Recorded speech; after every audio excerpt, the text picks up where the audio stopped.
Welcome to the field. Out!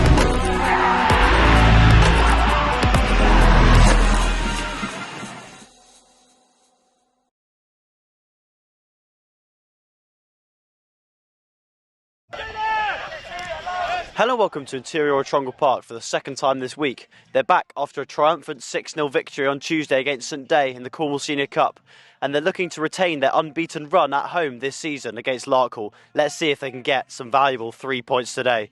This is Mousehole versus Larkhall Athletic.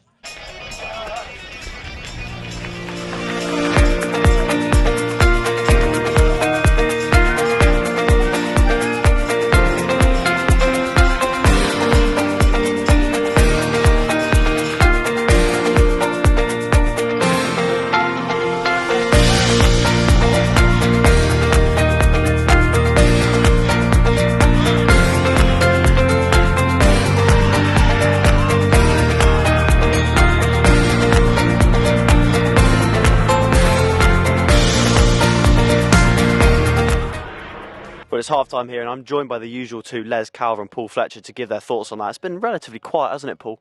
Yeah, the only the noisiest thing here today has been this shirt. It'd be nice if you could get one in a size that fits him. But anyway, back to the football. Typical Larkhall. I've seen them play 7 or 8 times over the last 3-4 seasons.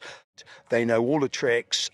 They've done a number on us already. They've kept us contained for the first 30 minutes. Couple of chances.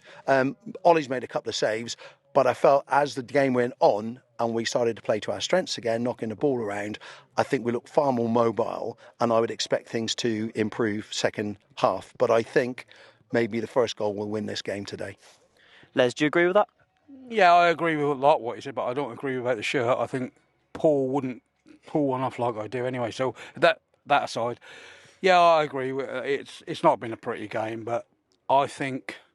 we've had one shot on target, and he said they made a couple of saves. Ollie's made a couple of saves, but I can't remember him making saves. He's had a couple of crosses, but it's going to be a tight game, 0-0, 1-1, 1-0. That's it. There's not going to be a big scoring game here, and I think second half we need to sharpen up front.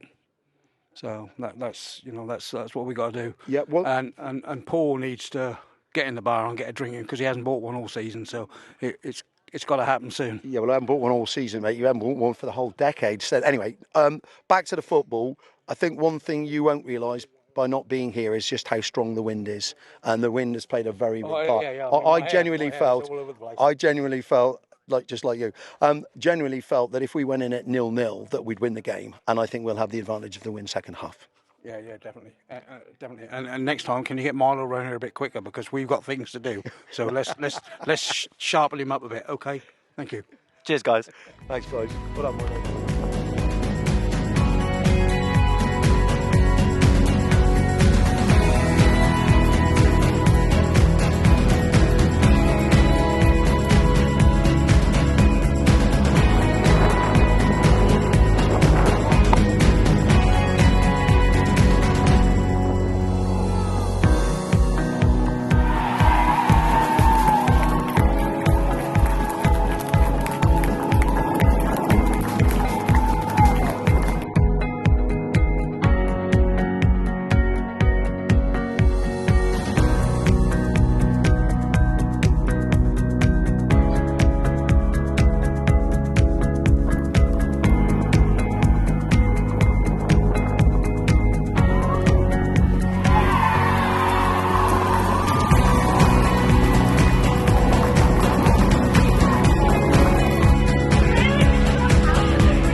Wardy, a great win in the end, man of the match for you. What did you make of the game?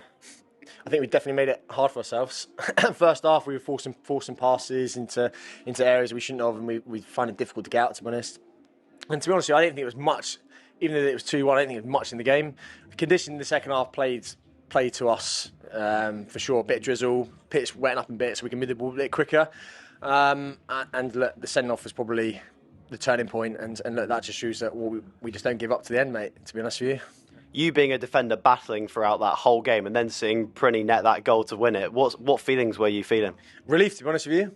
Relief. Again, I don't think we deserve to win the game at all. But listen, at these stages of the season, when the pitch is like this and the players that we have and the team that we got, we should be winning games. You know, especially at home, we are a different animal at home. And yeah, a bit of a sigh of relief, to be honest. Thanks, Wardy. Well done. Thank you. Jake, a great ending to a bit of a wet afternoon. What did you make of that game? Yeah, that's why we do it, isn't it? That feeling. It's just, that's why we do it, and it's unbeatable. I'm so pleased. Like, you know, we're in a difficult spot at the minute. Like, you've got 3 players sat in the stand going absolutely mental, and you got Hayden Turner, Talon Mitchell, and Jack Calver sat in the stands. You know you're going to be up against it, and you know, that was the case today. I thought Larkhall were excellent and were the better side in the first half. Without really, we probably had the better chance, I'd say. And then second half, I thought we would sort of go through the gears a little bit, and they scored. You know, I need to watch it back, but a bit frustrating how we let the cross come in and the lads got across the front man, and really feel like we were in much danger from like that specific point. And then look, the red cards helped us. He should have gone in the first minute for me. Kicked Zimmer on the floor and right in front of us, and so he was walking on. He was on borrowed time, and that's obviously helped us with the extra man. And Goldie does what Goldie does, and picked up a scruffy one, and then after that, I don't think we quite did enough really to like open them up. Gino's had a great chance. Prinny's had a good chance, but they look dangerous on the counter still. So that feeling when Liam scores that goal, I mean, it's an unbelievable finish. You know, I don't think, you know, if you played and you understand football, like to bring that out the sky, to get it under control, and then to hit it while you're falling away like that, it's an incredible finish. And yeah, I'm really pleased for him, and so pleased for the boys. I thought they got through a lot of ugly work today, and look, we'll play better. But given where we've got in terms of personnel missing, it was just important to try and get the win today. As you mentioned there, the chances towards the end of the game were coming thick and fast. Their goalkeeper made numerous great saves, but did you feel the goal was always coming? We had chances, but the keeper did a really great one from Gene, and we had little scraps and little half chances, but I didn't feel like we opened them up enough with the extra man as much as we should have. But you always feel at home against 10 men with the way, you know, the wind behind us. You always felt like we'd get a chance. I kept saying we'll get a chance, and you know, really good decision to play forward at the end there. You know, it would have been easy to turn back again. You know, we knew it was the last seconds, and I think it was 10 seconds from the throw and left, and we went forward. We were brave, and then Liam did what Liam does, and yeah, great scenes at the end. Thanks, Jake.